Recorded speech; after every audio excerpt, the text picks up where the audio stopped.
வணக்கம். Welcome to life horoscope. Akshaya திதி 2024 மே மாதம் 10ஆம் தேதி, அதாவது வெள்ளிக்கிழமை, கம்மிங் ஃப்ரைடே.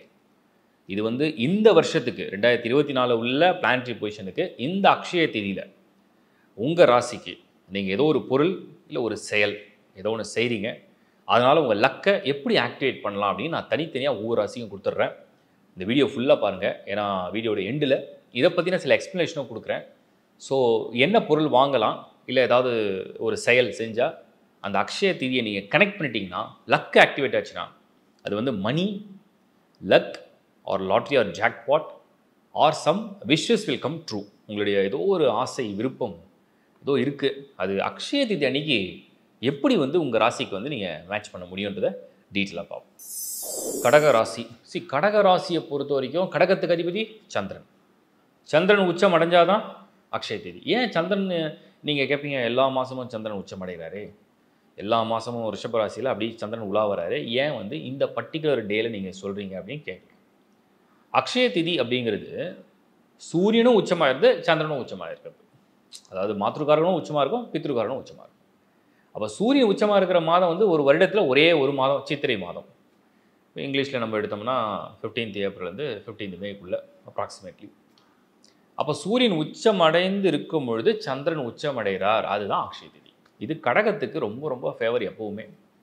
பர்டிகுலராக இந்த வருஷம் என்ன விசேஷம் அப்படின்னு நீங்கள் யோசிக்கலாம். கடகத்துக்கு என்ன விசேஷம்னா, உங்களுக்கு ஃபைனான்ஷியல் பிளானட் யார், தனக்காரகன் யார், வருமானத்தை கொடுக்குற கிரகம் யார், சூரியன். அவர் எப்பவுமே உச்சமடைஞ்சு சந்திரன் உச்சமடைகிறது தான் அக்ஷய திதி. ஆனால் இந்த முறை உங்களுடைய 11வது பாவம் தான் ரிஷப வீடு, அங்கே தான் சந்திரன் உச்சமடையும். அந்த 11th ஹவுஸ் தான் house of profit and gain and money, எல்லாம் அந்த இடத்துல குருவும் இருக்கார். அப்போது குருவும் அங்கே இருக்காருன்னா குருவும் சந்திரனும் ஒன்றா ஒரே ஹவுஸில் பொசிஷன் ஆகிருக்கு. தட் இஸ் கால் குருச்சந்திர யோகம். அதுதான் கஜகேசரி யோகம், குருச்சந்திர யோகம், அதான் தன யோகம், ராஜயோகம். இத்தனை யோகங்கள்லாம் சேர்ந்து வரக்கூடிய ஒரு நல்ல நேரம் தான் கடக ராசிக்கு இப்போ. சரி, அப்போது என்ன பண்ணால் அந்த லக்கை நீங்கள் ஆக்டிவேட் பண்ண முடியும் அப்படிங்கிறது ஒரு பாயிண்ட் இருக்குது. கரெக்டான ஒரு பாயிண்ட் யோசிப்பீங்க. உங்களுடைய ராசி கடகத்துக்கு எப்போவுமே எய்தர் எல்லோ ஆர் ஆரஞ்சு கலரில் ஒரு வாலெட் வாங்கிக்கிங்க. அந்த அக்ஷய திதி அன்றைக்கி மணி வேணும்னா, மணியின் லக்கு உங்கள் விஷ் வரணும், ட்ரூவாக வரணும். ஏதோ ஒரு பிஸ்னஸ்லையோ இல்லை ஒரு ஜாப்லையோ ஏதோ ட்ரை பண்ணுறீங்க, உங்களை ஏதாவது லக்கு கனெக்ட் ஆகிருக்கணும் இல்லையா? ஸோ அந்த பர்டிகுலர் டே அன்றைக்கி நீங்கள் ஒரு எல்லோ ஆர் ஆரஞ்சு, அதில் மிக்ஸ் ஆஃப் ஒயிட் இருக்கணும். கண்டிப்பாக ஒயிட் வரணும். ஒரு ஆஃப் ஒயிட்டாக இருக்கலாம், இல்லை ஒயிட்டு, அது மாதிரி ஒரு வாலெட்டில் வந்ததுன்னா இட்ஸ் அ பாசிட்டிவ் சிம்பிள். அதோடு சேர்ந்து ஒரு லயனுடைய சிம்பிள் இல்லை ஒரு ஃபிஷ்ஷோட சிம்பிள் அந்த வாலெட்டில் வந்தால், ஒரு லயனோட சிம்பிள், ஒரு ஃபிஷ்ஷோட சிம்பிள், இல்லை ஒரு சன்னு, ஒரு சூரியனுடைய ஏதாவது ஒரு மாதிரி ரைசிங் சன், அந்த மாதிரி ஒரு சிம்பிள், இல்லை ஏதாவது ஒரு கோல்டு சிம்பிள், இதெல்லாம் இருந்ததுன்னா ஆடட் அட்வான்டேஜாக இருக்கும். சிம்பிள் இல்லைனாலும் பரவாயில்ல. ஹார்ஸோட சிம்பிளும் வரலாம். ஹார்ஸ் எப்போவுமே லக்கு. ஹார்ஸ் வந்தாலே வீனஸ் ஆக்டிவேட் ஆகிடும். ஸோ இந்த மாதிரி ஒரு சிம்பிளோட அந்த வாலெட் உங்களுக்கு கிடச்சிதா, இல்லை நீங்கள் வாங்குறீங்க, உங்களுக்கு யாராவது கிஃப்ட் பண்ணுறாங்க அப்படின்னா அது சூப்பர். சரி, அதோடு விட்டுறக்கூடாது. நீங்கள் சந்திரனுடைய ஆதிக்கம் இல்லை, குறைஞ்சபட்சம் அந்த அரிசியில் செய்த உணவை தானம் பண்ணணும். அது சாப்பாடுன்னு தானம் பண்ணலாம், இல்லை ஒரு பாயாசம் சொல்லுவாங்க இல்லையா, பால் பாயாசம். அந்த மாதிரி அரிசியில் அவல் பாயாசம், பால் பாயாசம், இந்த மாதிரி பாயாசம் ஏதாவது நீங்கள் அன்றைக்கி பிரசாதமாகவும் தானமாகவும் பண்ணால் ரொம்ப நல்லது. அது மட்டும் இல்லாமல் அந்த வெள்ளிக்கிழமை, அதாவது மே 10ஆம் தேதி வெள்ளிக்கிழமை அன்று இந்த வாலெட் நீங்கள் வாங்கும்பொழுது நீங்கள் இந்த முறை பர்டிகுலராக, இஃப் சப்போஸ் உங்களுக்கு ஒரு வாய்ப்பு இருக்குது அப்படின்னா, ஒரு 1/2 கிராம் கோல்டு, வாய்ப்பு இருக்குன்னா, வாய்ப்பு இல்லைன்னா விட்டுடுங்க, ஒரு 1/2 கிராம் கோல்டு காயின், சின்னதாக தின்னாக இருக்கும், ஒரு சில்வர் காயின், ரெண்டுமே வாங்கிக்கிங்க. ரெண்டுமே ஒன்றா ஒரு நோட், அதாவது கரன்சி நோட், மினிமம்னா இப்போ 5 ரூபி, இல்லைனா ஒரு இப்போ சப்போஸ் யூரோ வாங்குறீங்கன்னா 5 யூரோ, சப்போஸ் நீங்கள் திராம்ஸ் வாங்கினா 5 திராம்ஸ், டாலர்ஸ்னால் 5 டாலர்ஸ், அந்த மாதிரி ஒரு மினிமமான ரூபாயில் ஒரு ரூபா இருந்தாலும் பரவாயில்ல, 1 ரூபியாக இருந்தாலும் பரவாயில்ல. ஸோ ஒரு சின்ன கோல்டு காயின் 1/2 கிராம், ஒரு சின்ன சில்வர் காயின் 1/2 கிராம் பண்ணுங்க. பட் ஈக்குவலாக வாங்கிக்கிங்க. இது ஆஃப்னா அது ஆஃப், இதை ஒன்றா அது ஒன்று, அப்படி வாங்கிட்டு அதை ஃபோல்ட் பண்ணி அந்த வாலெட்டில் வச்சுங்க. நல்ல ஒரு நார்த் ஃபேஸிங்கில் இல்லை ஈஸ்ட் ஃபேஸிங்கில் நின்று விஷ் பண்ணுங்கள். உங்களுக்கு என்ன தேவை, எப்படி வேணும், எப்படி அக்குமுலேட் ஆகணும், என்ன மாதிரி மணி அண்ட் லக் வேணும்னு சொல்லி விஷ் பண்ணுங்கள். அந்த விஷ் உங்களுக்கு ஒரு 1 இயர் டைம் வச்சுங்க. எப்படி நடக்குது, என்ன நடக்குதுன்னு பாருங்கள்.